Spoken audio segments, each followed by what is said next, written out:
The chandeliers cost $40,000. She knows because she signed the invoice.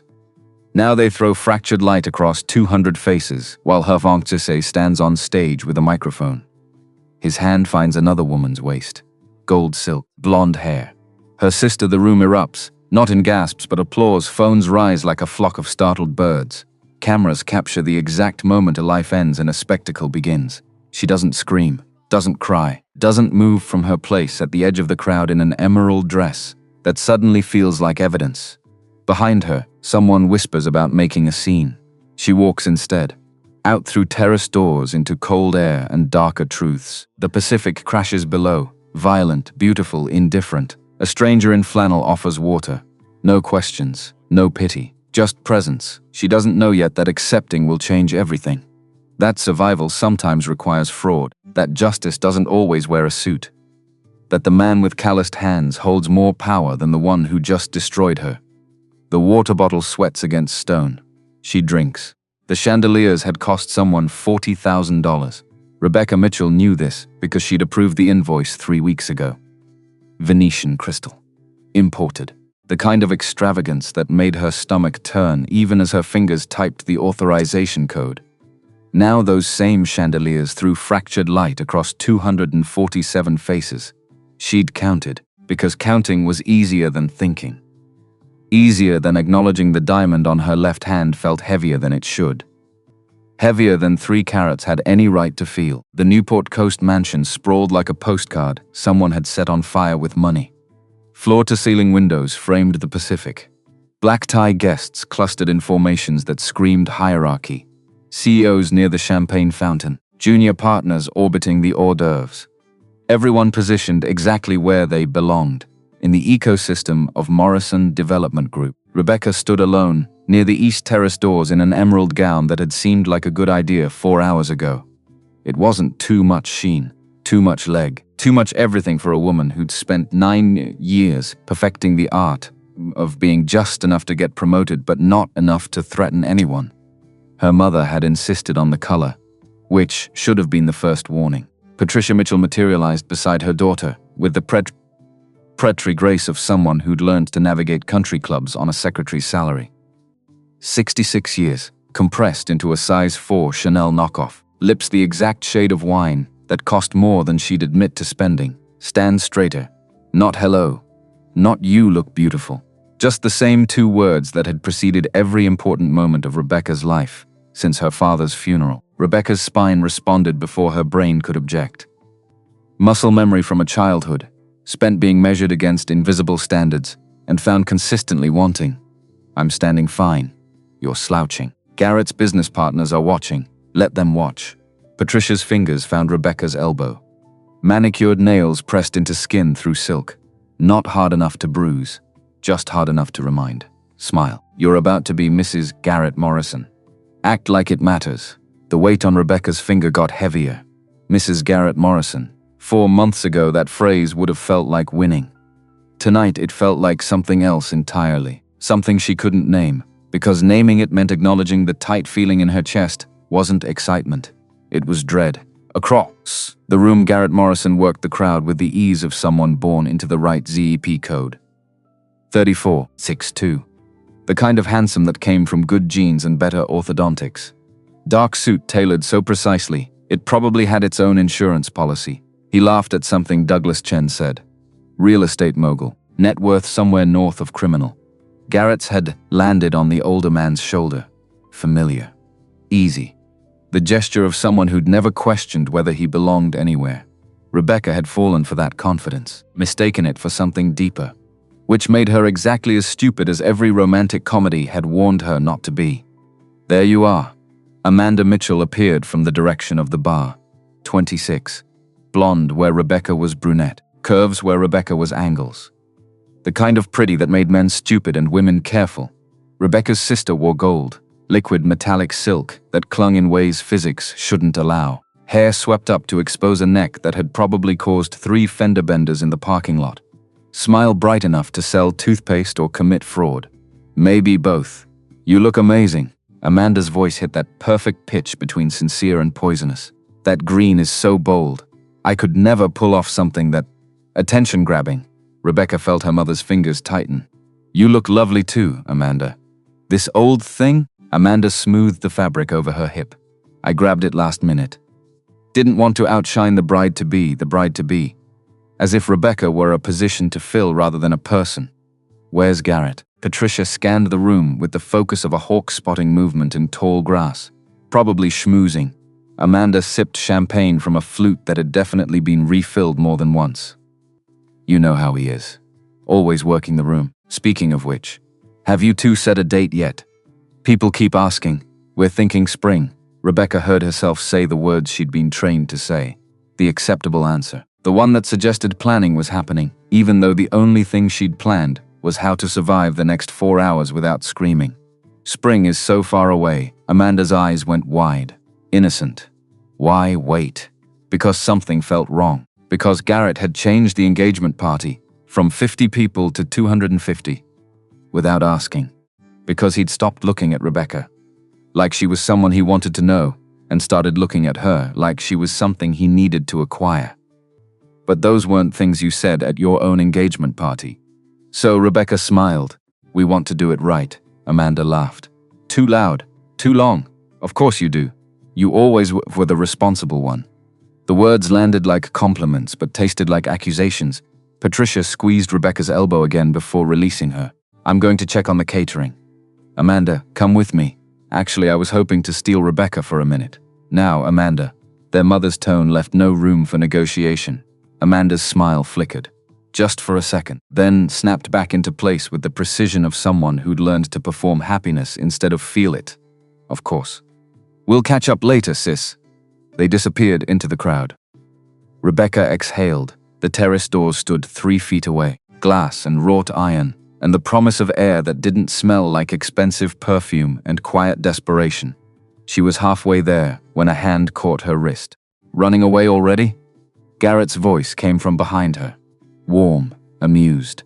The same voice that had whispered, I want to build a life with you over Chilean sea base at an Italian restaurant in Fashion Island 4 months ago. Rebecca turned. Up close, he looked tired. Lines around his eyes she hadn't noticed before. Or maybe she'd noticed and pretended not to. Women were good at that. Seizing things and agreeing to unsee them for the sake of not making things difficult. Just needed air. It is a lot. His thumb traced circles on the inside of her wrist. Familiar territory. A gesture that used to make her stomach flip and now just made her aware of her pulse. Are you happy? The question caught her off guard. Was she happy? Should be simple. Yes or no. Binary. Except happiness wasn't binary and Garrett knew that. Which meant this wasn't really a question. It was a test, of course. Rebecca manufactured a smile from spare parts and hope. This is beautiful. You didn't have to do all this. I wanted to. His hand slid from her wrist to her fingers, threaded through them, claiming, I want everyone to know you're mine. Mine, not ours, not we. Mine, possession disguised as romance. Rebecca's throat felt tight. Garrett, I should grab the mic soon. He checked his watch. Patek Philippe. Inherited. Make the announcement official. You ready? She wasn't. But ready wasn't something she had the luxury of being. Yes, he kissed her forehead. Quick, distracted. Already looking past her toward the small stage someone had erected near the champagne fountain. Good. This is going to be perfect. He walked away. Rebecca stood alone near the terrace doors and tried to remember the last time and Garrett had asked her a question and actually waited for the answer. The memory wouldn't come, which should have bothered her more than it did. The thing about growing up in a house where money was always scarce and love was always conditional was that you learned to accept situations that were good enough. You learned that perfect was a fairy tale and practical was a survival skill. Garrett was practical. Stable job, good family, no addiction problems or secret children or tendency toward violence. He checked every box on the list Patricia had been reciting since Rebecca turned 22. So what if he didn't make her pulse race? So what if their conversations had started feeling like contract negotiations? So what if she sometimes caught him looking at her, like he was calculating return on investment? He was offering security, and security was more than Rebecca's father had ever provided. 9 years ago, David Mitchell had died of a heart condition the family couldn't afford to treat properly. Rebecca had been 20, sophomore year at UC Irvine, double majoring in accounting and guilt. She'd dropped out, gotten a job, Sent money home, put Amanda through college. Kept Patricia in the house David's life insurance barely covered. Became the responsible one, the dependable one, the one who sacrificed so everyone else could breathe a little easier. And now here she was, 29, CPA license, 9 years at Morrison Development, engaged to the CEO's son, living the dream, except the dream felt like drowning in slow motion. Rebecca pushed through the terrace doors. Cold air hit her face like permission to stop pretending. The Pacific stretched dark and infinite below the cliff. Waves crashed against rocks, with the kind of violence that looked beautiful from a distance and deadly up close. She gripped the stone balustrade, breathed. 1, 2, 3. This was fine. Everything was fine. People got pre-wedding jitters all the time. It didn't mean anything. Didn't mean she was making a mistake. Didn't mean she should run. Where would she even run to? Back to her apartment in Costa Mesa? Back to her desk at Morrison Development where Garrett's father signed her paychecks? Back to Patricia's disappointment and Amanda's barely concealed contempt? No. This was the plan. This was security. This was rough night? Rebecca spun. A man stood near the far end of the terrace, 30-something. Jeans that had seen better years, flannel shirt rolled to the elbows, work boots with actual dirt on them. He didn't belong here, which made him the most interesting thing at this party. Who are you? Kenneth Hayes. He stayed where he was. Didn't advance. Didn't retreat. Just existed in space like someone comfortable with silence. Came to see Garrett. Business? In that? Rebecca gestured at his outfit. Didn't know there was a dress code for dropping by. This is an engagement party. So I gathered. Kenneth pulled a water bottle from his jacket pocket. Condensation beaded on plastic. Thought you might need this more than champagne. He held it out. Rebecca stared. Who carried water bottles to engagement parties? Who crashed engagement parties in work boots? Who looked at a woman clearly having a crisis and offered hydration instead of platitudes? She crossed the terrace, took the bottle. Thank you. Don't mention it. Kenneth's voice carried the kind of gravel that came from years of not bothering to smooth rough edges. You okay? Do I look okay? You look like someone trying very hard to convince themselves they're okay. Which generally means not okay. Rebecca laughed, bitter. Sharp? That obvious? I've got a kid. 7 years old. When he lies about brushing his teeth, he makes the same face. I'm not lying. Didn't say you were. Just said you're trying real hard to believe something you're not sure about. The water bottle felt cold in her hands. Real. More real than anything else tonight. Why are you here? Really? Kenneth's jaw tightened. Just slightly. Barely noticeable if you weren't looking. But Rebecca was looking. Business. Like I said, what kind of business? The boring kind. Try me. Property management. Garrett's in real estate development. Exactly. Rebecca twisted the bottle cap. Plastic cracked. Water tasted like nothing and everything. Clean. Simple. No agenda hidden in the pH balance. You know him well. Well enough. Kenneth's eyes tracked something over her shoulder. Looks like show's about to start. Rebecca turned. Through the glass doors she could see Garrett climbing the small stage. Microphone in hand. Smile bright. Every inch the successful businessman about to share good news with friends and colleagues. Her stomach dropped. I should go. Should you? The question stopped her. Should she? Should she walk back into that room and stand next to Garrett while he announced their engagement to 250 people who didn't actually care about her happiness? Should she smile and nod and accept congratulations from strangers? Should she keep pretending this felt right? I don't know. Kenneth nodded. Like that was a perfectly acceptable answer, for what it's worth. And it's probably not worth much coming from a stranger. You strike me as someone who knows exactly what she should do. Question is whether you're brave enough to do it. I don't even know you. No, you don't. Which is why I can tell you the truth without worrying about the consequences. He stepped back, creating distance. Good luck in there. Something tells me you're going to need it. He walked away, disappeared around the corner of the mansion, left Rebecca standing alone with a water bottle, and a growing sense that everything was about to go very wrong. She should have followed her instinct, should have run, should have grabbed her purse and called an Uber and dealt with the fallout tomorrow when she had time to think. But Rebecca Mitchell had spent 29 years being responsible, reliable, the person who stayed when things got hard. So she walked back inside. The crowd had shifted. Everyone facing the stage. Champagne glasses raised in anticipation of whatever toast Garrett was about to deliver. Rebecca slipped through bodies toward the front. Patricia caught her eye. Mouthed, "Where were you?" with the kind of maternal rage that could melt steel. Amanda stood near the stage. Gold dress, catching light, phone in hand. Recording. Of course she was recording. Garrett tapped the microphone. Feedback squealed. "Sorry about that." His laugh carried easy confidence. Technology, right? Polite laughter rippled through the crowd. "I want to thank everyone for coming tonight. It means a lot to have you all here to celebrate this next chapter." Rebecca's heels clicked against marble as she moved closer. "When I started at Morrison Development 10 years ago, my father told me success in this business isn't just about closing deals. It's about building relationships, finding the right partners, people who understand the work, who understand what it takes to thrive in this industry." Rebecca reached the edge of the crowd. Garrett's eyes found hers, held. Something flickered across his face. "Too fast to read. That's why tonight is so important. Because I've found that partner." Rebecca's chest tightened. This was it, the moment where he'd call her up, where she'd have to smile and wave, and let 250 people take photos she'd hate looking at in 10 years. She took a breath, started to move toward the stage. Garrett's voice stopped her.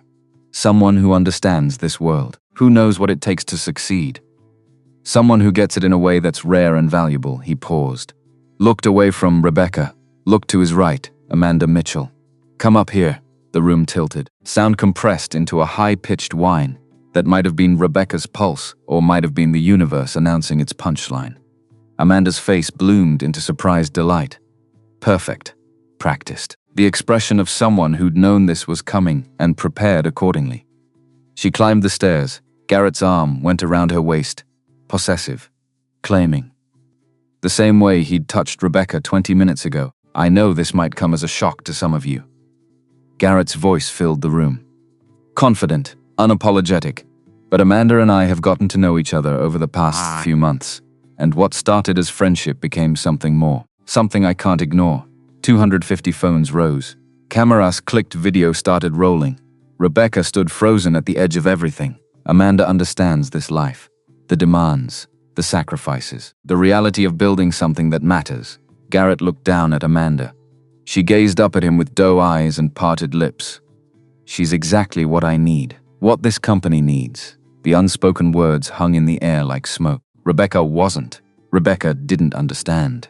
Rebecca was never what he needed. She'd just been what was available when he needed someone competent to fill a position. And now that position had been upgraded. Amanda's hand rested on Garrett's chest, proprietary. The gesture of someone staking a claim. "So I wanted everyone here tonight to know. Amanda Mitchell is the woman I'm choosing. The woman who'll stand beside me as Morrison Development enters its next phase of growth." He kissed her. Not a peck. A real kiss. The kind that announced ownership. The room erupted. Not in shock, in excitement, because this was a story people could sell. Drama, betrayal, sister swap scandal. Better than anything Netflix could produce. Rebecca couldn't move, couldn't breathe, couldn't process what was happening except in fragments that didn't add up to anything coherent. Garrett, Amanda, together, her fiancé. Her sister on stage at her engagement party, announcing their relationship to 250 witnesses with cameras. Patricia appeared at Rebecca's elbow, fingers digging into silk, hard enough to bruise this time. "Don't make a scene. Not, are you okay? Not, I can't believe this. Just don't make a scene." Because Patricia Mitchell's greatest fear wasn't her daughter's heartbreak, it was public embarrassment. "Walk out." Side door. Now, Rebecca's legs moved, autonomous, following instructions, because following instructions was easier than choosing what to do when your entire life imploded in real time. She walked, head high, back straight, the way Patricia had taught her, the way ladies handled disasters, with dignity, with grace, with the quiet acceptance that sometimes life decided you weren't the main character after all. You were just the plot device that made someone else's story more interesting. The terrace doors appeared. Rebecca pushed through, cold air, dark sky. The Pacific crashing somewhere below with the kind of violence that sounded like applause. Behind her, the party continued. Music swelled. Voices rose in congratulations. Someone laughed. Someone else proposed a toast. The chandeliers kept throwing fractured light across faces. that had already forgotten Rebecca existed. She gripped the stone balustrade, looked down at her left hand. 3 carats caught moonlight, turned it into something sharp. She should have felt something: rage, grief, betrayal. Should have screamed or cried or thrown the ring into the ocean. But Rebecca Mitchell had spent 9 years perfecting the art of not feeling things that would interfere with productivity, so she felt nothing. Just cold, just empty. Just the vague awareness that somewhere inside her chest something important had broken, and she'd have to deal with it later when dealing with broken things was practical. Footsteps behind her. Heavy. "Male, you're still here." Kenneth Hayes materialized from the shadows like someone who'd been waiting. Rebecca didn't turn around. Nowhere else to go. There's always somewhere else to go. Not when you've built your entire life around staying, then build a different life. It's not that simple, it never is. Kenneth moved to stand beside her. Close enough to matter. Far enough to give her space. But simple and possible are different things. Rebecca finally looked at him. Really looked mid-30s. Lines around his eyes that came from squinting at things that mattered. Jaw that suggested opinions held and not apologized for. Hands scarred in ways that spoke of work that left evidence. He looked real. More real than anyone else she'd encountered tonight. "Why are you still here?" "Told you. Business with Garrett. He's a little busy right now, so I noticed." Kenneth's mouth twitched. Almost a smile. "Figured you might need that water bottle more than I thought." Rebecca laughed. Sharp. Broken, the kind of sound that preceded either crying or screaming. She did neither. Just stood there holding 3 carats of broken promises and trying to remember what breathing felt like. "I should go." Kenneth pulled keys from his pocket. Truck keys. Ford logo worn smooth. "But before I do, you got somewhere safe to land tonight? My apartment? Anyone there?" "No." "Good. Go there. Lock the door. Don't answer your phone. Don't check social media.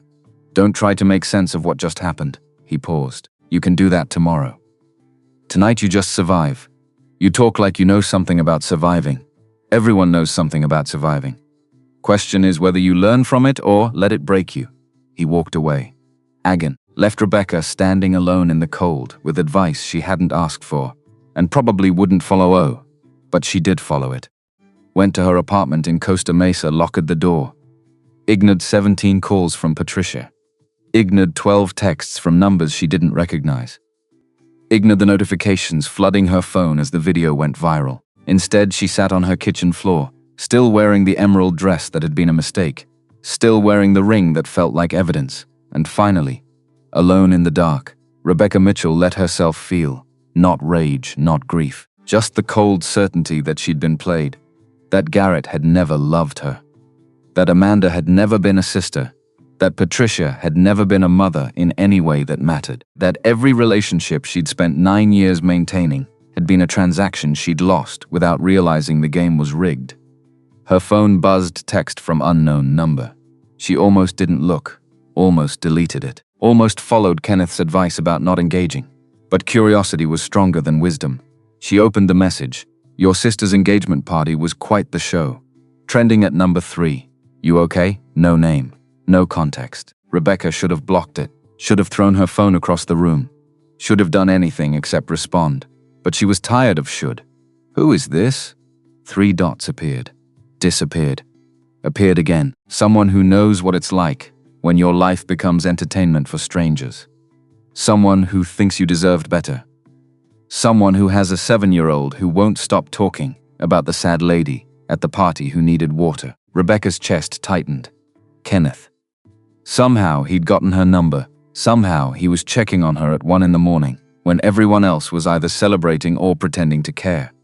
She stared at the screen, tried to figure out what to say to a stranger who'd shown more genuine concern in 30 minutes than her fiancé had shown in 4 months. Finally typed, "Thank you." For what? For being real. 3 dots.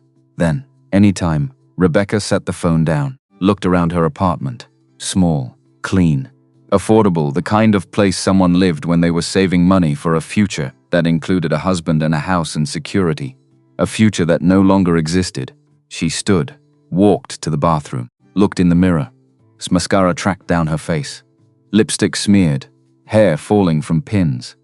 She looked like aftermath, like collateral damage, like someone who'd been used and discarded without ceremony. Rebecca turned on the shower, hot as it would go. Steam filled the space. She stepped under the spray, still wearing the emerald dress, felt the silk heavy against her skin, felt the water turn everything dark, felt the ring slip from her finger, didn't try to catch it.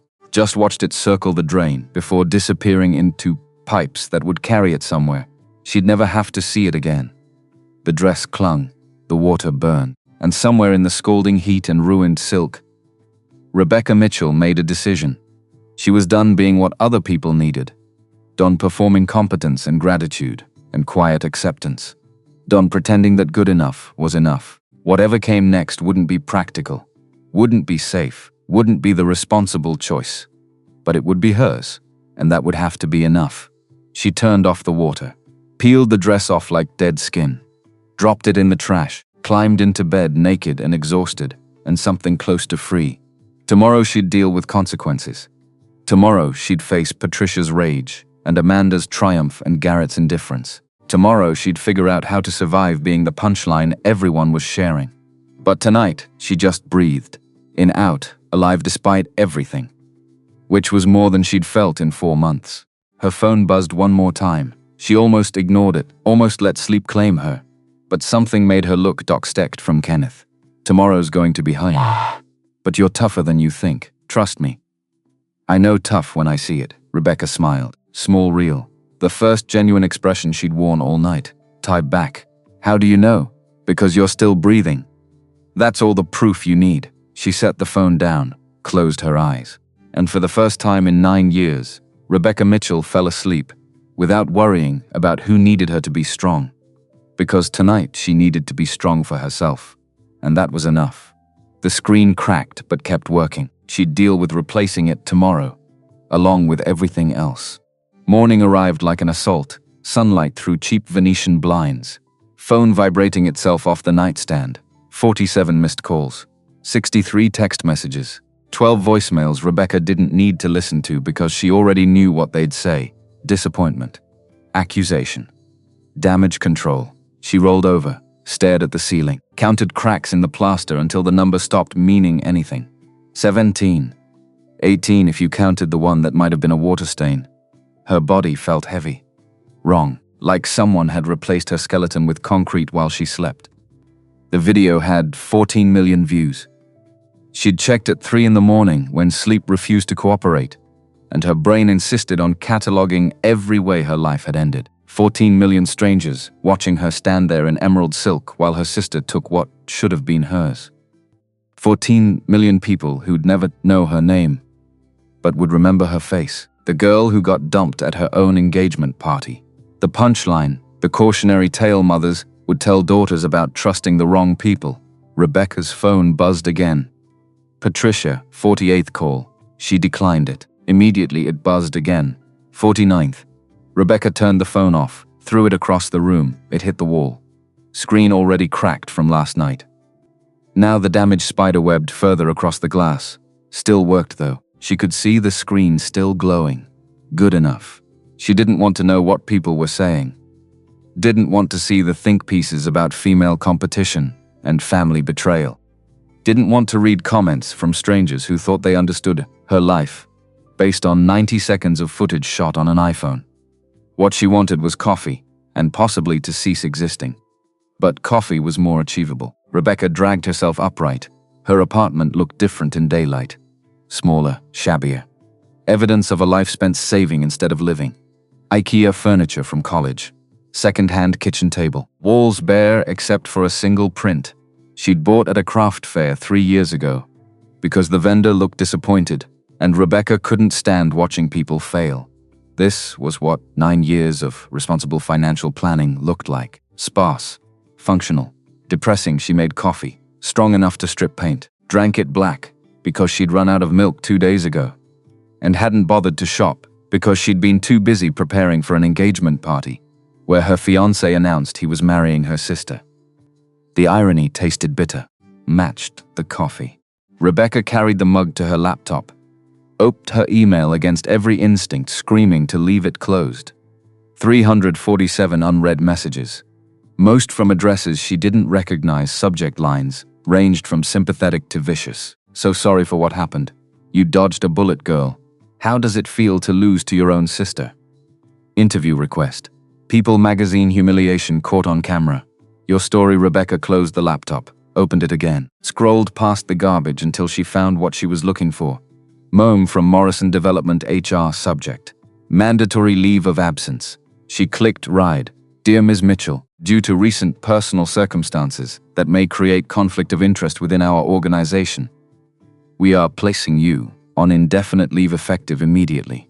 Please return all company property by end of business Friday. Your benefits will continue for 30 days, during which time we encourage you to pursue opportunities better aligned with your current situation.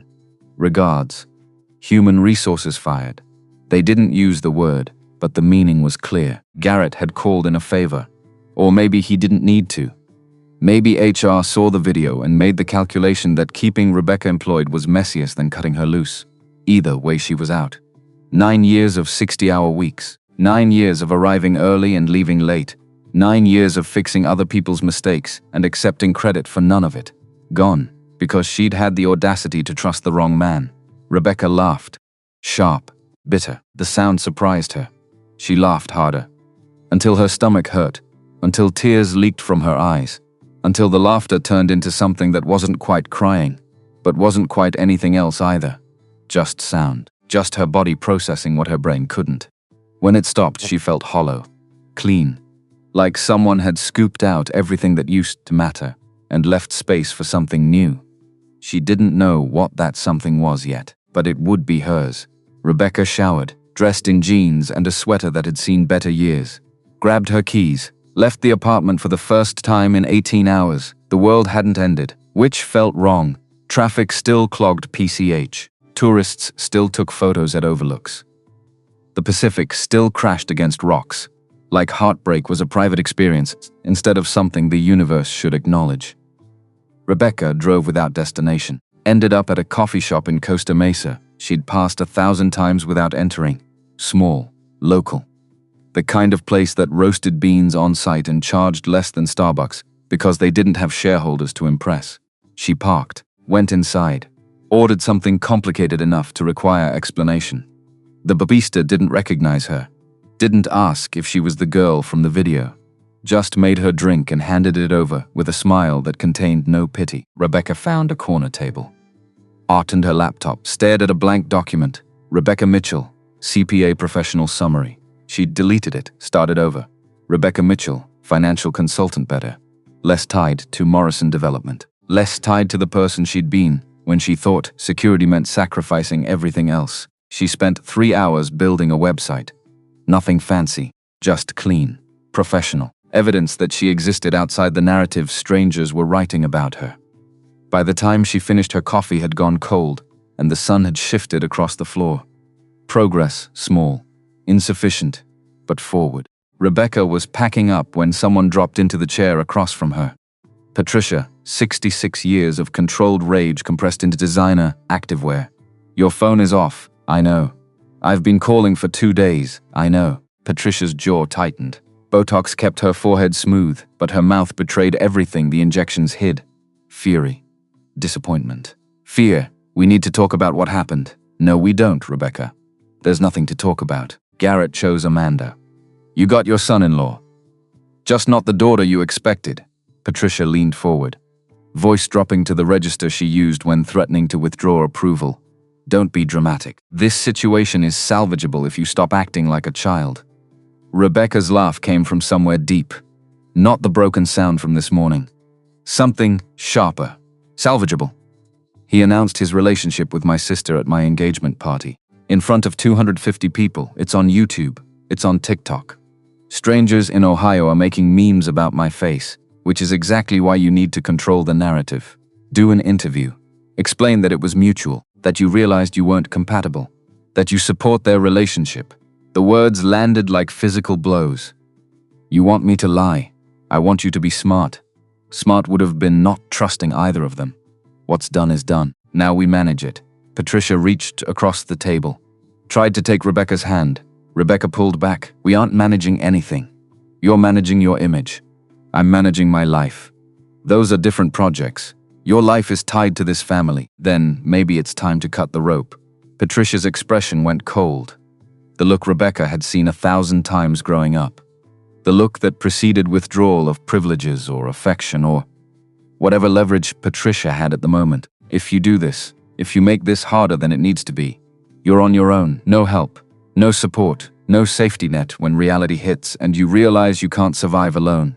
I've been surviving alone since Dad died. You just didn't notice because I made it look easy. Rebecca stood. Patricia remained seated. You're making a mistake, maybe.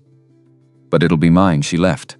Didn't look back. Drove home with her hands shaking and her chest tight, and something that felt almost like freedom making her lightheaded. No safety net. Fine. She'd built her life without one before. She could do it again. The email came Thursday morning. Flowers arrived first. Massive arrangement. Roses and lilies and things Rebecca didn't have names for. Probably cost more than her monthly grocery budget. The card read, "Thinking of you during this difficult time." No apology, no explanation.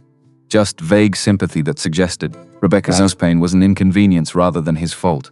She threw the whole arrangement in the dumpster, vase and all. Felt good. The email arrived while she was washing flower water off her hands. From Garrett's personal account subject. Moving forward. Rebecca's finger hovered over delete. Curiosity 1. She opened it. Rebecca, I know the past few days have been challenging. I want you to know this wasn't about you being inadequate. Sometimes circumstances change and we have to adapt. I've arranged a small gesture to help with your transition. Please accept it in the spirit intended. I wish you well.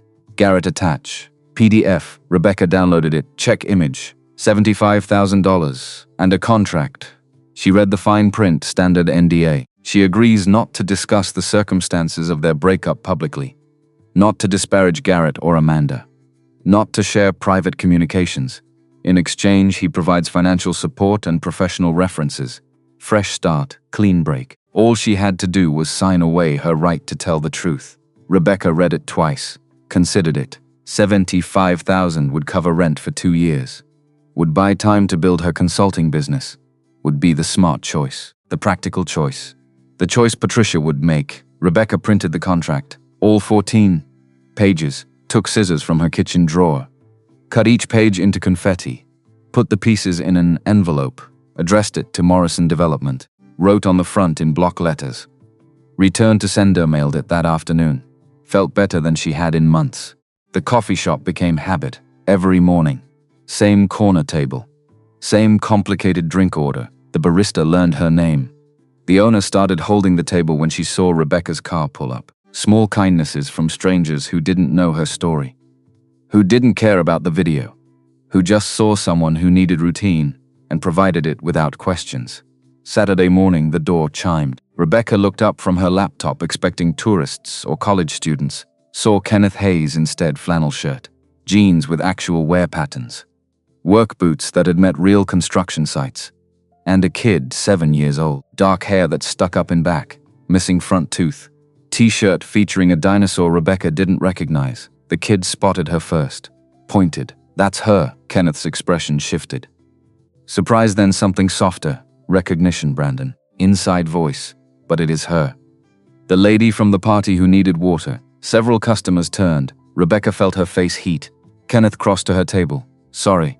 He's been talking about you for 2 weeks. I tried to explain privacy and boundaries, but 7-year-olds aren't great with abstract concepts. It's fine, is it? No. But I'm pretending it is. Kenneth's expression shifted into something warmer. Not quite a smile, but close. Mind if we sit? Brandon will stage a protest if I don't let him talk to you. Rebecca gestured at the empty chairs. They sat. Brandon bounced in his seat. You look less sad, Brandon. I mean, you still look kinda sad. But less than before. That's good, right? Rebecca couldn't help it. She laughed. Yeah. That's good. What happened to your fancy dress? And the sparkly ring? Did you throw them away? That's what Dad did when Mom died. He threw away her stuff, then cried. But he said it helped. Kenneth's face went carefully neutral. That's probably enough questions. But I have more. I know. Save them for later. Brandon deplayed slightly. Hey. Then rallied. Do you like chess? I don't really play. I could teach you. I'm really good. Dad says I'm a natural. Which means I'm good without trying hard. Do you have anything you're natural at? Numbers? Like counting? Like making them tell stories about money. Brandon considered this. That sounds boring, it is. Sometimes, but you do it anyway? I did. Before I lost my job. Why'd you lose it, Brandon? What? She said she lost it. I'm asking why. That's what you're supposed to do when people tell you things. Kenneth pinched the bridge of his nose. Sorry. Single dad, still figuring out the whole raising a functional human thing. He's fine. Rebecca meant it. Most adults could learn from his honesty. See, Dad? I'm teaching adults. Kenneth stood. I'm getting coffee before this conversation gets more illuminating. You want anything? I'm good. He walked to the counter. Left Rebecca alone with his miniature interrogator. Brandon studied her with the intensity of someone conducting a scientific experiment. You're prettier without the fancy dress. Thanks. You're welcome. Dad says compliments should be specific. That one was specific. The dress made you look like you were trying too hard. This looks like you, out of the mouths of children. Your dad sounds smart, he is. But he's also sad sometimes, like you. He tries to hide it, but I can tell. How? He gets quiet and looks at pictures he thinks I don't know about. Pictures of Mom. Rebecca's chest tightened. How long ago did she die? 5 years. I was little. I don't remember much. Just that she smelled nice and sang badly. I bet your dad misses her, yeah. But he says missing someone means you loved them right. So it's okay to be sad sometimes, as long as you're also happy sometimes. Wisdom from a 7-year-old wearing a dinosaur shirt. The universe had a sense of humor. Kenneth returned with coffee and what looked like hot chocolate with enough whipped cream to violate structural engineering principles. Here, drink your sugar.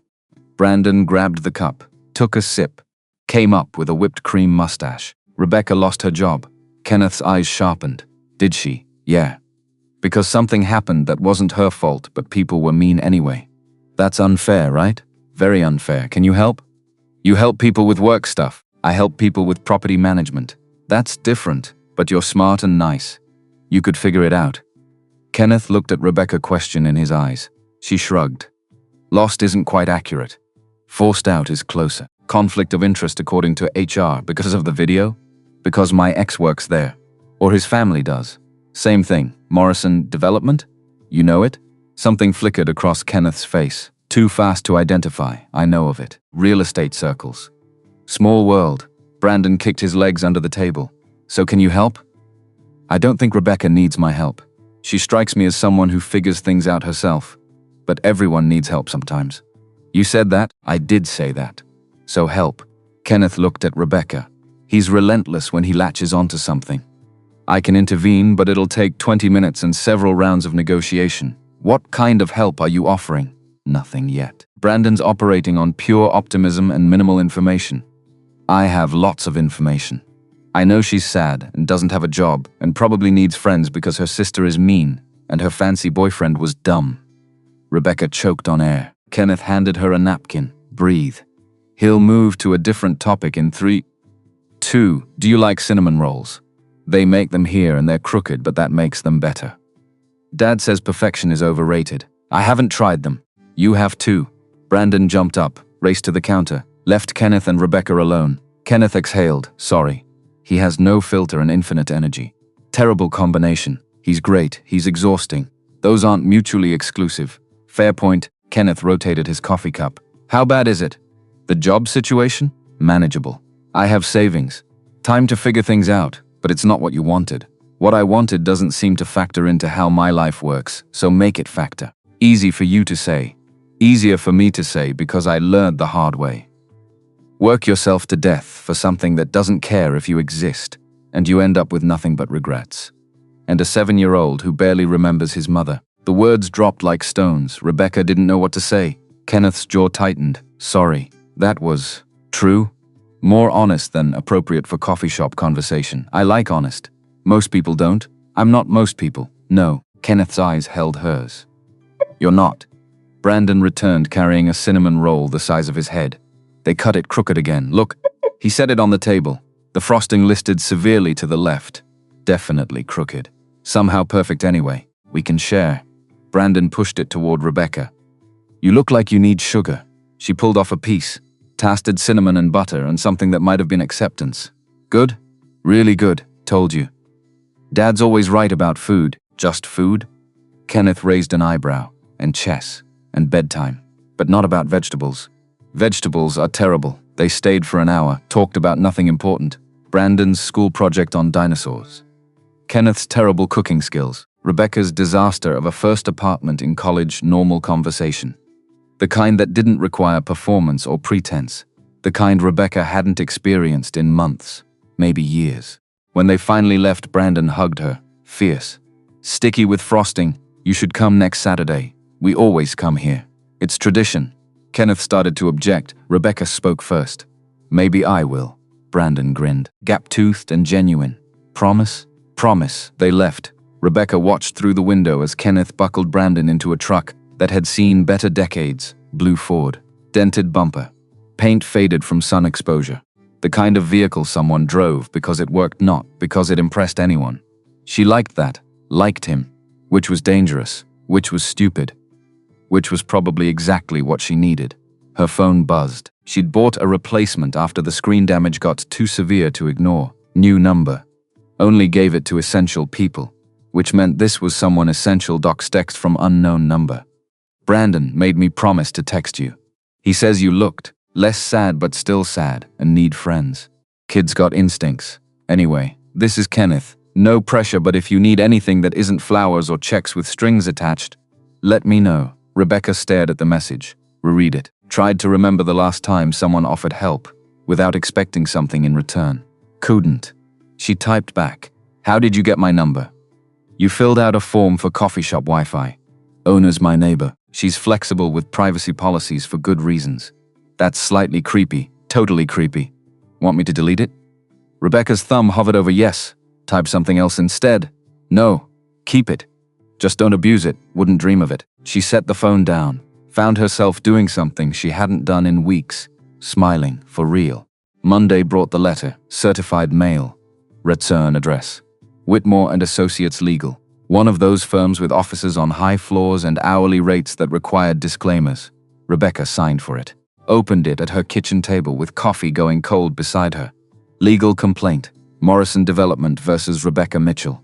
She read, the defendant is hereby accused of 1. Misappropriation of proprietary financial modeling systems developed during her employment at Morrison Development Group. 2. Breach of implied non-compete agreement. 3. Tortious interference with established business relationships. Requested damages. Unspecified, request injunction. Immediate cessation of all business activity, utilizing methods learned during employment. Resents required within 10 business days. Rebecca read it twice. Looked for the mistake, the part where this was meant for someone else. Found none. They were suing her for building a business using skills she'd developed over 9 years. For having the audacity to continue existing in her field after they'd forced her out. For not disappearing quietly when they'd decided her presence was inconvenient. Her hands trembled, not from fear, from rage. Pure, clean, clarifying. Garrett wanted her gone, not just from Morrison Development, from the industry, from the city, from anywhere she might remind people he was capable of cruelty. The $75,000 had been a bribe. This was the punishment for refusing it. Rebecca grabbed her phone, dialed the number she'd used 3 times in 10 years. Her mother answered on the first ring, finally. Rebecca, I've been trying to reach you for days. Did you know? Silence. Know what? About the lawsuit. Did Garrett tell you he was suing me? He's not suing you. He's protecting his company's interests. Ice flooded Rebecca's veins. So you did know. It's business. Don't take it personally. He's trying to destroy my ability to earn a living, and I'm not supposed to take it personally? Patricia's voice went sharp. You're being dramatic. If you'd signed the agreement, none of this would be necessary. You brought this on yourself. I brought this. Rebecca stopped, breathed, realized she was talking to someone who would never understand, who had chosen a son-in-law over a daughter, who had decided Rebecca's pain was less important than maintaining access to Morrison family money. Goodbye, Mom. Rebecca, don't you dare. She hung up, blocked the number, sat in silence with the letter in front of her and the ruins of her family behind her. 10 days to respond. She didn't have a lawyer, didn't have money for a lawyer, didn't have anything except rage and stubbornness and a growing certainty that she wasn't going down without a fight. Her phone buzzed. Text from Kenneth. Brandon wants to know if you're coming Saturday. Fair warning. He's planned conversation topics. Apparently, you need educating about dinosaurs. Rebecca's anger shifted, not disappeared. Just made room for something else, typed back. Can I ask you something? Always. Do you know any lawyers? 3 dots appeared, disappeared. Appeared again, depends. What kind of trouble are you in? She photographed the letter, sent it. Watched the 3 dots for a full minute. Finally a response came. Where are you? Home? Stay there. I'm coming over. Kenneth, you don't have to. I know. Coming anyway, he arrived 40 minutes later. Brandon wasn't with him. Neighbors watching him. Figured this wasn't a conversation for 7-year-old ears. Rebecca let him in. He'd changed clothes, buttoned down instead of flannel. Jeans without holes. Hair pushed back like he'd actually tried, looked good. Which was irrelevant. Kenneth took the letter. Read it standing in her kitchen. His expression went from neutral to something darker. This is garbage. Can they do this? They can file it. Doesn't mean they'll win, but I can't afford to fight it. You don't have to, Kenneth. I'm serious. This is intimidation. They're banking on you settling because litigation is expensive and they have deeper pockets. So what do I do? Kenneth set the letter down, looked at her, really looked. You trust me? I don't know you well enough to trust you fair. Then let me earn it. Give me 3 days. I'll figure something out. Why would you help me? Because Brandon likes you. Because I know what it's like when powerful people decide you're inconvenient. Because you gave me your number even though I got it through mildly unethical means. That's not a reason, because I want to. Kenneth's voice dropped. Serious? That enough? Rebecca studied his face, looking for the angle, the hidden agenda, the moment where this transformed into something that would cost her more than she could afford. Found nothing. Just a man offering help, which was either the best thing that had happened in weeks or the worst decision she'd ever make. Okay, I can help. Okay, I trust you. Kenneth's features softened into something that wasn't quite relief but close. Good. Don't make me regret asking. Same to you. He left with the letter and a promise to call.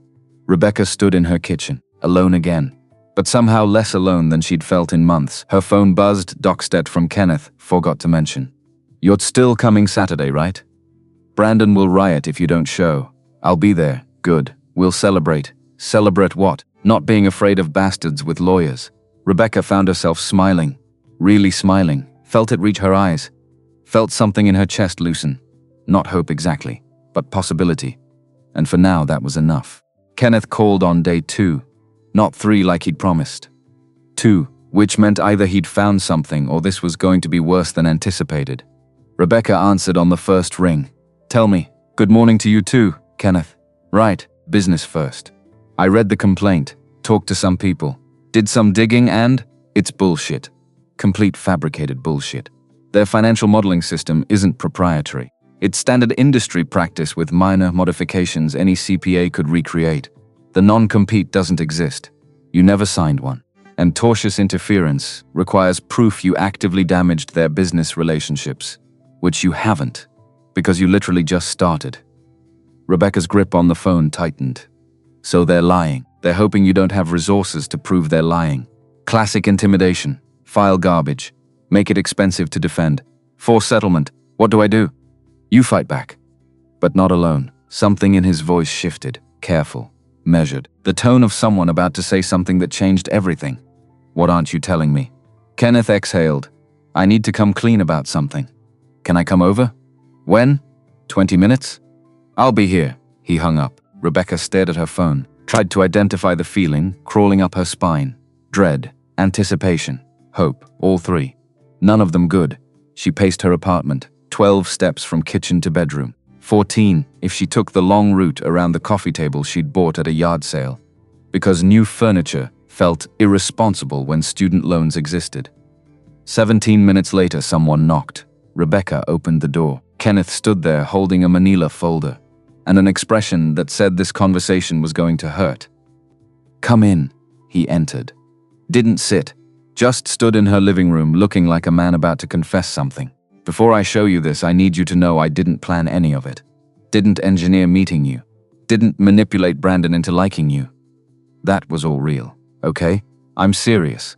What I'm about to tell you is going to make you question that. But I need you to separate the information from the intent. Rebecca's stomach dropped. You're scaring me. Good. Be scared. It means you're paying attention. Kenneth opened the folder. I told you I do property management. That's true. What I didn't mention is the scale. He handed her a document. Hayes Capital Group letterhead. Portfolio summary. Rebecca scanned the numbers. 4.2 billion in assets.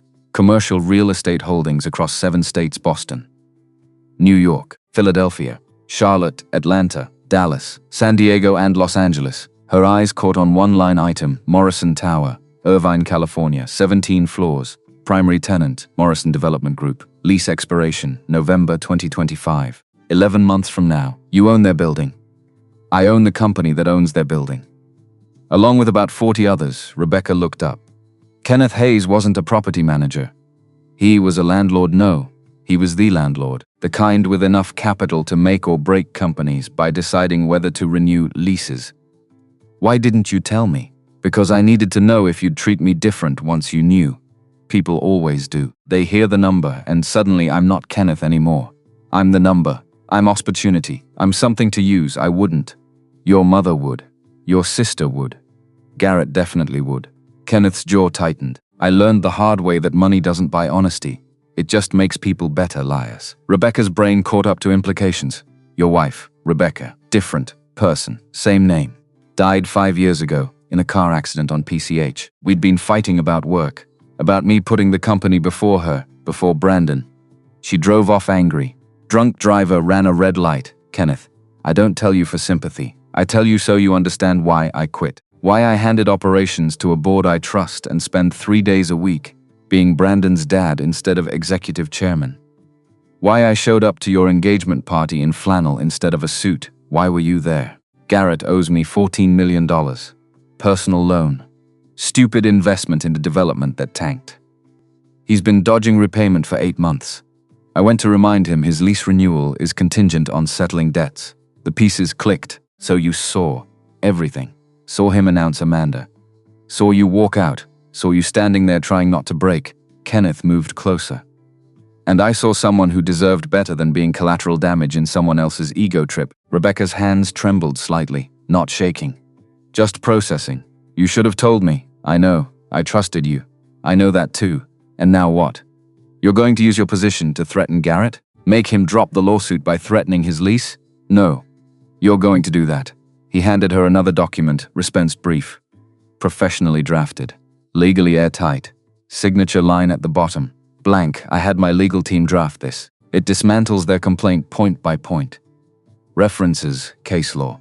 Includes documentation proving your financial models were developed independently.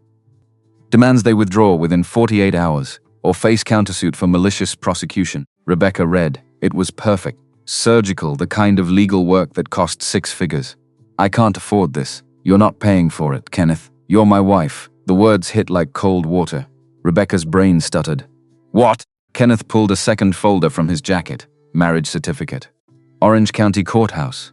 4 days ago, officiant. Judge Patricia Moreno. Witnesses. Brandon Hayes. Maria Delgado, bride. Rebecca Mitchell, groom. Kenneth Hayes. This is fake. It's real. Filed. Legal. Binding. We're not married. I would remember getting married. You didn't get married. I filed the paperwork, forged your signature.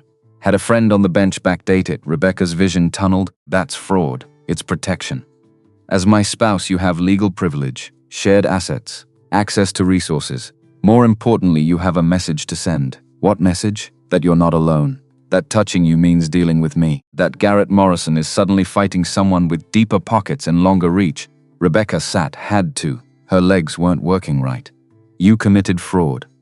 You dragged me into fraud. I committed fraud. You're an innocent party who can file for annulment the second this is over.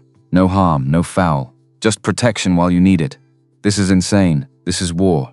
Kenneth crouched, met her eyes. Garrett is trying to destroy you for the crime of existing in his aftermath. He's using money and lawyers and the legal system as weapons. You can fight him on his terms and lose everything. Or you can fight him on mine and actually have a chance. By lying? By using the same tactics he's using. Just better. Rebecca wanted to be angry, should be angry. Except Kenneth had just handed her a weapon. Had just made himself liable for fraud to give her protection. Had just committed a felony. because he thought she deserved better than being crushed by a man with more resources. Why would you do this? Because I have a 7-year-old son who thinks you're sad but strong. Because you're the first person in 5 years who didn't look at me like a bank account with legs. Because watching someone fight dirty against someone who doesn't deserve it makes me angry. Those aren't good reasons. They're my reasons. That makes them good enough. Rebecca looked at the marriage certificate. Her name in Kenneth's handwriting close enough to pass. Not close enough to fool an expert, but close enough to scare Garrett into backing down, maybe. Probably not. This was insane. If I do this, if I don't report the fraud and play along, I'm complicit. Yes, I could lose my CPA license. Possibly, I could face criminal charges. Unlikely, but not impossible. And you're okay with that? Kenneth's expression went hard. I'm okay with giving you options. What you choose is up to you. But know this. Garrett Morrison isn't going to stop. He'll crush your business, tank your reputation, make it impossible for you to work in California. Not because you did anything wrong, but because you refused to disappear quietly. So I should commit fraud? You should do whatever lets you sleep at night. But if you want to fight him and actually win, you need leverage. This gives you leverage. Rebecca's hands curled into fists, not shaking anymore. Decided, I hate this, I know. I hate that this is necessary. I know that too. I hate that the only way to beat him is to become like him. You're nothing like him. Kenneth's voice went soft. He destroys people because he can. You're surviving because you have to. Those aren't the same thing. Rebecca stood, walked to her window. Costa Mesa spread below. Strip malls and apartment complexes. And people living ordinary lives without needing to commit fraud to survive. She wanted that. Wanted normal. Wanted a world where kindness mattered more than leverage. But wanting didn't change reality. And reality was a legal complaint designed to destroy her for refusing to be bought. If I do this, if I sign the response as your wife, what happens next? We file. Garrett's lawyers get it. They see my name. They do exactly what you did 30 seconds ago and pull up Hayes Capital Group. They calculate odds. They recommend withdrawal. And if they don't, then we go to court. And I have better lawyers. You seem very confident. I've been doing this longer than Garrett's been alive. He's a trust fund kid playing businessman. I built my company from a loan my father took out on his house. Kenneth moved to stand beside her. I know how to fight, and I know how to win. Rebecca turned, looked at him. Really looked flannel shirt, jeans. Boots that had walked construction sites, hands scarred from work he didn't need to do anymore, but probably still did because sitting still felt like surrender. Why me? Really? There are thousands of people getting screwed by rich assholes every day. Why am I the one you decided to help? Kenneth was quiet for a long moment. You want the truth? I want something real in a conversation that's mostly fraud and conspiracy. Because when Brandon asked if you were okay at that party, you didn't lie. You said you didn't know. And that honesty cost you something. I saw it.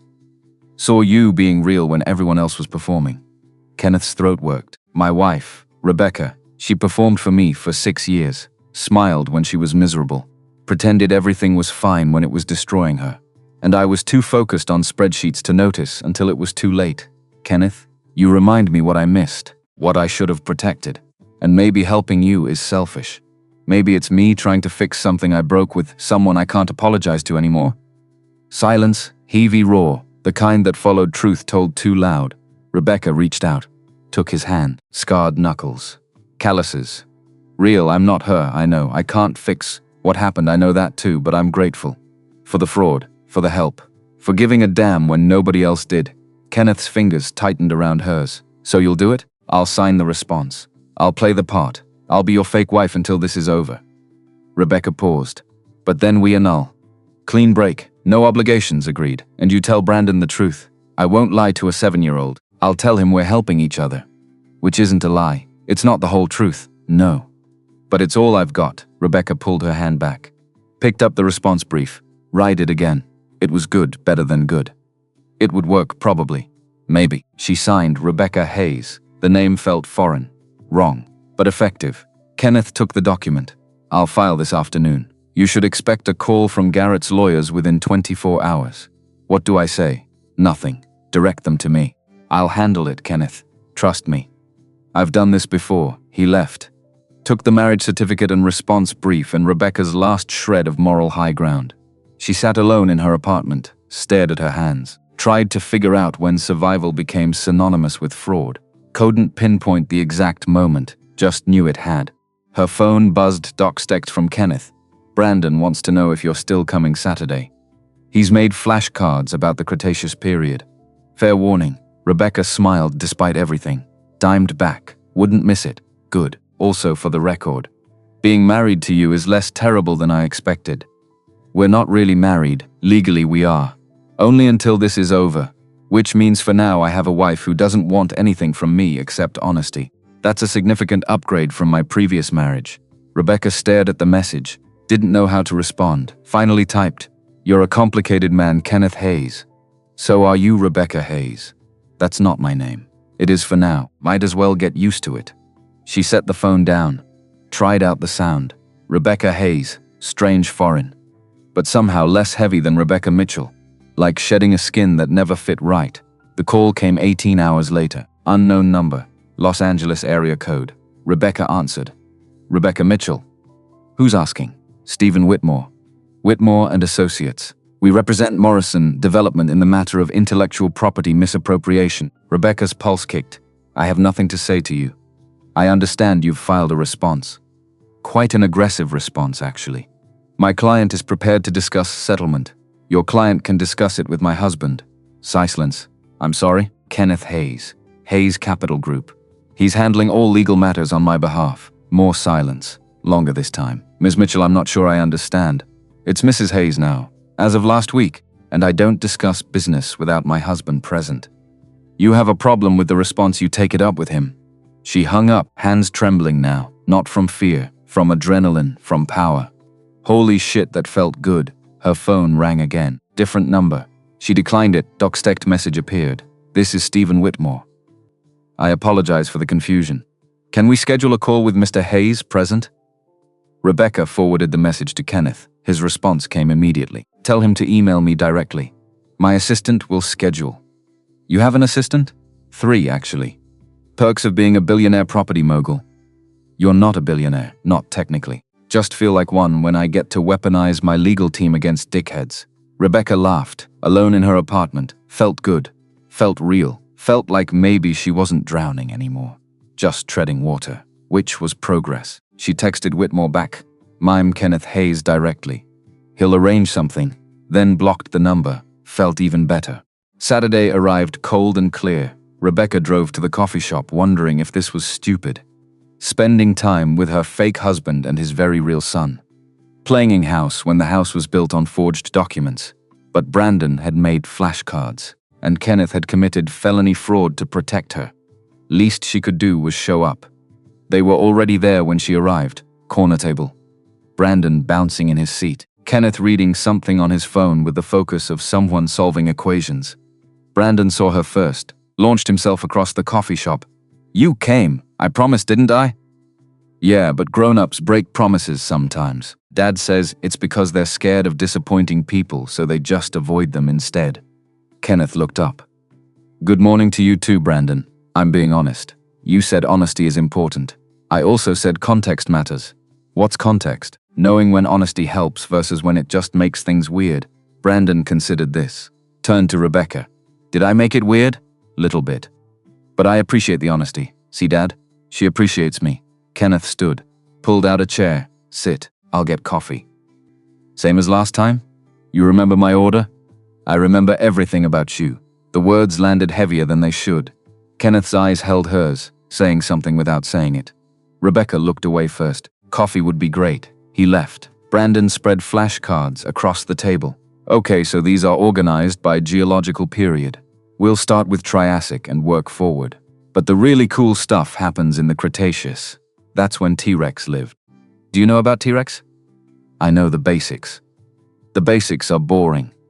I'm going to teach you the interesting parts." For the next 20 minutes, Rebecca learned more about dinosaurs than she'd absorbed in 29 years of living. Brandon had encyclopedic knowledge, delivered with the enthusiasm of someone who'd found their passion and refused to apologize for it. Kenneth returned with coffee and pastries, sat quietly, let Brandon talk. watched Rebecca with an expression she couldn't decode. "You're staring," she said it quietly. Under Brandon's monologue about fossilization, "You're good with him. He makes it easy. Most people don't try. They smile and nod and wait for him to stop talking. Most people are missing out." Kenneth's features softened, not quite a smile, but something close, warmer than she'd seen before. "Yeah, they are." Brandon finished his presentation, looked at Rebecca expectantly. "Questions? How long did it take you to learn all this?" 2 years, but I'm still learning." "Dad says learning never stops." "Your dad's right. He's right about most things. Except vegetables. And bedtime." Kenneth rolled his eyes. "Bedtime is non-negotiable. But I'm not tired at 8. You're 7. You're tired at 8. You just don't want to admit it? That's not fair. Life's not fair." "Bedtime's at 8. Brandon slumped dramatically. Looked at Rebecca. "Help me. You're on my side, right?" "I'm neutral." "What's neutral?" "It means I'm not taking sides, but we're friends." "Friends take sides." Kenneth leaned forward. "Rebecca's friends with both of us. That means she doesn't have to pick." Brandon thought about this. "Okay. But if you had to pick, who would you pick?" "Brandon." "It's okay." Rebecca smiled. "I'd pick whoever made the most compelling argument, which right now is your dad, because 8 is a reasonable bedtime for a 7-year-old. Brandon's face fell, then rallied. "What if I made flashcards about why bedtime should be 9? Kenneth laughed. Real laughter, the kind that reached his eyes. "Wouldn't work. But I admire the effort." They stayed for 2 hours, talked about everything and nothing. Brandon's school project, Kenneth's disaster attempting to cook pasta, Rebecca's first consulting client, who'd turned out to be exactly the kind of small business she wanted to help. No normal, easy.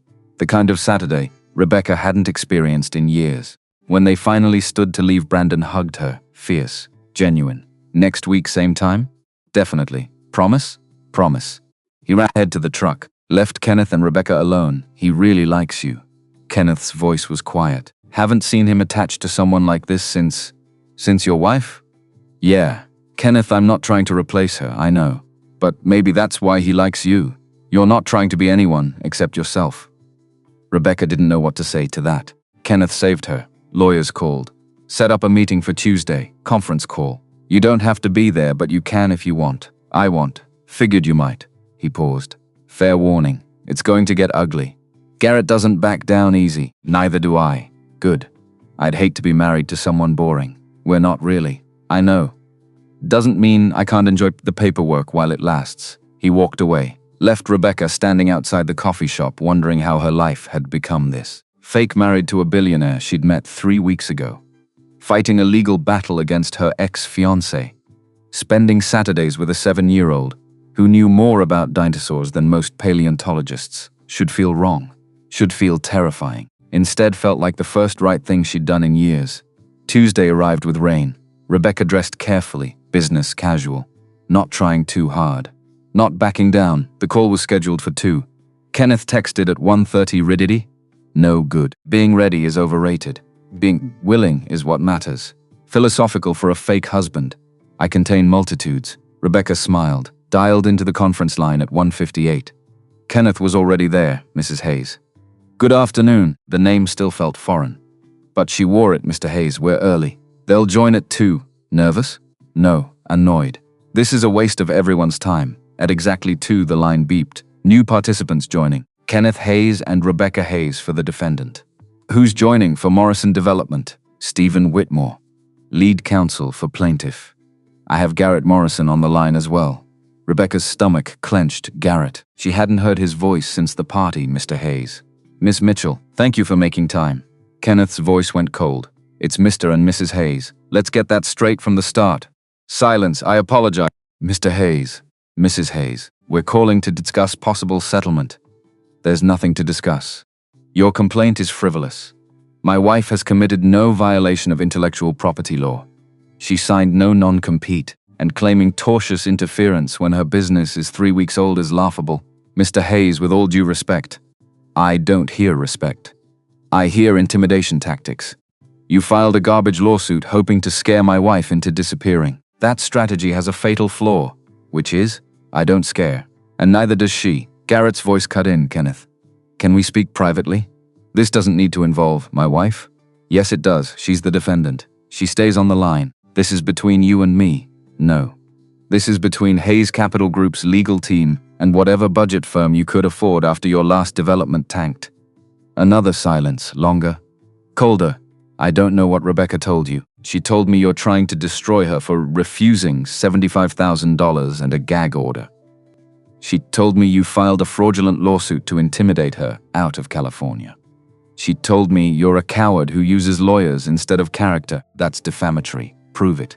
Oh wait, you can't. Because it's true. Rebecca bit her lip, tried not to smile, failed. Whitmore jumped in. Damage control. Mr. Hayes, I think we're getting off track. Morrison Development simply wants to protect its intellectual property. Morrison Development wants to silence someone who makes your client look bad. Different objective. That's not. Here's what's going to happen. You withdraw this complaint within 48 hours. You issue a formal apology to my wife. You pay her legal fees, which currently stand at $47,000. That's absurd. Or we countersue for malicious prosecution. And I introduce evidence that Garrett Morrison owes Hayes Capital Group $14 million on a personal loan 8 months overdue. Evidence that Morrison Development's lease on their Irvine headquarters expires in 11 months. Evidence that lease renewal is contingent on debt satisfaction. Dead silence. You wouldn't. I already did. Discoveries filed. Subpoenas are drafted. I have a team of very expensive lawyers who enjoy humiliating bullies. Say the word and they'll make your next year a legal nightmare. Garrett's voice came back, shaking. This is blackmail. This is leverage. Same thing you attempted with the $75,000. I'm just better at it, Kenneth. Mr. Hayes, we're not friends. We're not peers. I'm your landlord. You're a tenant with debt. That's our relationship. Remember it if you do this. I already did. Question is whether you withdraw gracefully or get destroyed publicly. Whitmore tried again. Mr. Hayes, surely we can find middle ground. Middle ground was offering Rebecca money to disappear. She refused. Now you deal with consequences. 48 hours. After that we file and this gets very public very fast. Kenneth disconnected. Rebecca sat frozen. Did that just happen? It happened. You threatened to destroy his company. I promised to destroy his reputation. Different thing. More effective, Kenneth. He went after you with lawyers. I went after him with facts. That's not unfair. That's proportional. Rebecca's hands trembled, but not from fear, from something else, something that felt like vindication, something that felt like power. What happens now? Now we wait. He'll panic. Call his father. Realize I'm serious. Withdraw within 24 hours. You sound confident. I've done this before. Kenneth paused. You okay? I don't know. Ask me when I can breathe again. Fair enough. Want company while you process? Where's Brandon? School. Won't be home until 3:30. Then yes. Company sounds good. Kenneth showed up 40 minutes later, carrying takeout. Figured you hadn't eaten. I haven't. Ty okay? Ty's perfect. They ate in her kitchen, small space. Cheap furniture. Nothing impressive. Kenneth didn't seem to notice. Just ate pad thai straight from the container and asked about her first client. Small logistics company. Books are a disaster. Owner's 70 and his son handles operations but nobody handles accounting. So you're fixing it? I'm trying. Found about 400,000 in recoverable errors so far. That's not small. That's a company saved from bankruptcy. Kenneth's expression warmed. Not quite a smile. But close. You're good at this. I've had practice. Not just technically. You care. That's different. Caring doesn't pay bills, no. But it matters more than people think. They finished eating. Rebecca cleared containers. Kenneth helped, moved around her kitchen like he belonged there. Can I ask you something? Rebecca leaned against the counter. Why'd you really do this? The marriage, the lawyers, all of it. Kenneth was quiet, thinking, finally. Because 5 years ago I watched my wife die knowing I'd failed her. Knowing I'd chosen spreadsheets over her happiness. Knowing I'd never get the chance to fix it. He met Rebecca's eyes. You're not her. This isn't redemption, but maybe it's proof I learned something. That I can choose people over profit when it matters. I'm not a charity case. Never said you were. You're someone fighting to survive against someone with more power. That's not charity. That's justice. Justice is supposed to be impartial. Justice is supposed to be fair. Impartial just means nobody gives a damn. Rebecca moved closer. Thank you. For giving a damn, you're welcome. For what it's worth, you'd have survived without me. Just would have been harder, maybe. But I'm glad I didn't have to find out. Kenneth's phone buzzed. He checked it. Antris shifted. What? Email from Whitmore. They're withdrawing? Already? Told you. 24 hours. He showed her the screen. Formal notice of withdrawal. Apology attached. Offer to cover legal fees. Rebecca read it twice. We won. You won. I just provided artillery. We won. She said it again. Testing the sound. Holy shit, we actually won. Kenneth's features softened into something genuine. Real warmth, not performance. Yeah, we did. Rebecca launched herself at him, hugged him hard. Felt his arms come up. Dollared. Real. Present. Thank you. She said it into his shoulder. Thank you, thank you, thank you. You already thanked me. Not enough. Never enough. Kenneth's hand found her hair. Gentle, careful. You would have done this without me, but I didn't have to. That matters. They stood there, her kitchen. Afternoon light slanting through cheap blinds. Two people who'd started as strangers and become something else. Something undefined. Something that felt like it might matter. Rebecca pulled back. Kenneth let her go. So what now? She needed to say something. Needed to break whatever was building. We annul? Go back to normal? If that's what you want, is it what you want? I want whatever doesn't hurt you. That's not an answer. Kenneth ran a hand through his hair. Honest answer? I like being married to you. Even fake married. Even based on fraud. I like having someone to text when Brandon does something ridiculous. I like having someone who shows up to Saturday coffee and actually cares what he says. Kenneth, I know, it's temporary. I know that. But maybe we don't rush the annulment. Maybe we just see what happens. That's a terrible idea, probably. We barely know each other. We know enough. This started as fraud. Most good things start badly. Rebecca laughed, despite everything. That's not true, isn't it? Brandon was an accident. My company started with a loan I couldn't afford. My favorite flannel shirt came from a gas station. Good things don't require perfect beginnings. You're very persuasive, I'm very honest. There's a difference. Rebecca looked at him. Really looked flannel shirt. Kind eyes. Hands that had committed fraud to protect her. This was insane. This was stupid. This was possibly the best decision she'd made in years. Okay. Okay, what? Okay, we don't annul yet. We see what happens. Kenneth's expression transformed real joy. Unguarded. Yeah? Yeah, but we tell Brandon the truth, eventually. When it makes sense, agreed, and we take it slow. No pressure, no expectations. Whatever you need, I need you to stop being perfect. It's unsettling. I'm not perfect. I forged legal documents and threatened a man's livelihood. True. You're also kind to your kid, and you remember my coffee order, and you show up when nobody else does. That's pretty damn close to perfect. Pretty damn close. Not actual. I'll take it. Kenneth moved closer. Can I kiss you? Rebecca's breath caught. We're married. You don't need permission. We're fake married. And I always need permission. Then yes. You can kiss me. He did soft. Careful. Testing. Rebecca leaned in. Made it real. Made it count. When they pulled apart, Kenneth looked dazed. Wow. Good wow or bad wow? Great wow. Spectacular wow. Glad we agree. Rebecca's phone buzzed. She ignored it. Kenneth smiled. You're not going to check? Whatever it is can wait. Good answer. He kissed her again. This time less careful. More certain. And Rebecca Mitchell. No. Rebecca Hayes for now. Kissed him back and thought that maybe fraud wasn't always a bad thing. Sometimes it was just the weapon you needed to survive. And sometimes survival turned into something worth keeping. Her phone buzzed again. She pulled away, checked it unrolled number. Probably spam. She started to delete it, saw the preview. Rebecca, this is Amanda. I know I don't deserve. She blocked the number without reading further. Looked at Kenneth, my sister. You going to respond? Rebecca thought about it, about Amanda in gold silk, about Patricia choosing sides, about everything she'd lost, about everything she'd found.